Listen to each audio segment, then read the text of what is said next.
അതുകൊണ്ട് വേദമൊക്കെ കളഞ്ഞിട്ട് ത്രൈഗുണ്യ വിഷയ വേദ നിസ്ത്രൈഗുണ്യോ ഭവാർജുന എന്ന് പറഞ്ഞ കൃഷ്ണൻ വൈദിക വിജ്ഞാനത്തെ വീണ്ടെടുക്കാൻ വേണ്ടിയിട്ടല്ല എന്നുള്ള തിയറി വൈദിക ജ്ഞാനത്തിന്റെ ഉള്ളിൽ തന്നെ കിടക്കുന്നു എന്നുള്ളതാണ് ഏറ്റവും പ്രധാനപ്പെട്ട കാര്യം. പക്ഷെ ഇതൊന്നും ഈ സംഘപരിവാറുകാരുടെ തലയിൽ കയറില്ല.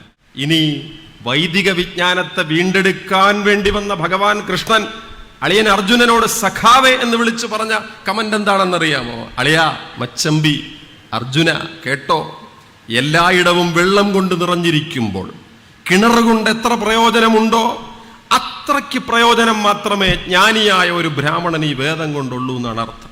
എല്ലായിടവും വെള്ളം, നടുക്കൊരു കിണർ.